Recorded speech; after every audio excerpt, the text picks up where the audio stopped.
Velkommen til pressemødet her, hvor holdet har inviteret pressen, og vi er glade for, at I er kommet, fordi vi har en nyhed, som vi tror vil interessere jer, jeres læsere, seere, lyttere og alle de fodboldfans, der følger holdet.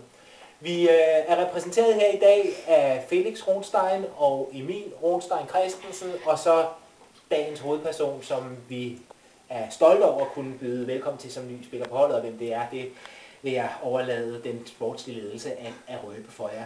Men jeg vil nu give ordet videre til Felix Ronstein, der vil fortælle, hvad vi har på dagsordenen. Og så vil der efter den officielle del af pressemødet være mulighed for at stille et par opfølgende spørgsmål, og også lave individuelle interviews, når vi er færdige. Tak fordi I kom. Ja, som Claus nu har sagt, så er vi meget beæret og stolte over at kunne præsentere sådan en klassespiller, som det i virkeligheden er, vi har med at gøre her. Der er selvfølgelig tale om målmanden Birk Foss, som vi har hentet for det, man godt kan kalde en rekordsum i holdets historie i Østerbro. Og vi faktisk betegnet som et regulært scoop at have fået Birk Foss med på holdet. Det, der sker nu, det er, at vi skal faktisk skrive under på kontrakten. Der skrives under, og som sidste led i processen mod at præsentere Birk Foss som en rigtig holdspiller. Så vil du have ære af at sætte første underskrift? Ja, meget godt. Tak skal du have.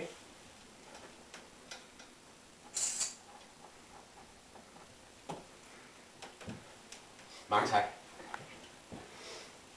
Så er der jo kun tilbage at sige velkommen på holdet. Birk Foss.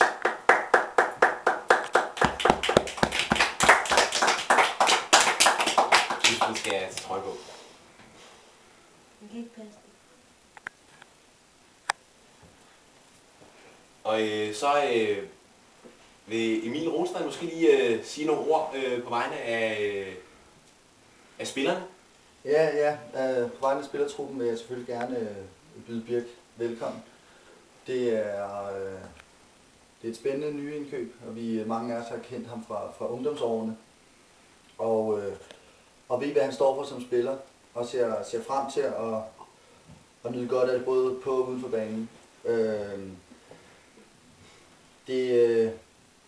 Det bliver godt med den skærpede konkurrence om målmandsposten med Michael Rothstein, sådan at ingen på holdet kan vide sig 100% sikker på en klassisk startopstilling, og det gør jo, at alle yder lige de 110%, som man jo gerne skal have.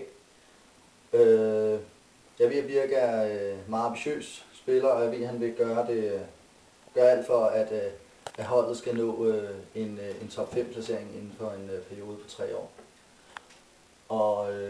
Og jeg ser frem til at skulle spille med ham, men han skal selvfølgelig også kæmpe for at komme med på holdet. Det er ikke bare sådan lige at vade ind, jo. Det ved vi alle sammen. Det er en ambitiøs og hårdt arbejdende trup. Men vi er meget tilfredse i spillertruppen. Det må jeg sige. Ja, og endnu en gang, så må man sige, det er et uvurderligt køb, vi faktisk har gjort her i slutningen af vintertransfervinduet. Det er den første handel, vi har gjort på markedet i år, men vi mener, at den her enestående transaktion faktisk vil være nok til at bringe holdet op på et nyt niveau mod nye tinder, om man så må sige. Birk, har du lyst til at sige et par ord til Fodbold Danmark og til holdets supporter? Jamen altså, jeg er glad for at stå her i dag med trøjen på. Jeg kender drengene fra gamle dage. Jeg ser meget frem til det at skifte. Jeg føler ikke, at jeg drosler ned eller prioriterer om eller bliver mindre ambitiøs af det her klubskifte. Jeg mener faktisk, at der er enormt stor fremtid i klubben. Og så er enormt meget frem til at arbejde sammen med den her meget spændende og unge trup. Og lære meget af den ældre målmand, som er på holdet lige nu, som jeg forhåbentlig kan få meget ud af. Så det ser jeg som også en vigtig faktor i det her skift. Ja, så er der vel kun tilbage at sige tak, fordi I kom, og vi er helt sikre på, at Birk vil blive en dynamisk del af holdet og en gevinst, der kan føre holdet mod nye sejre. Ja, sejr i 2008. Forza holdet. Tak for i dag.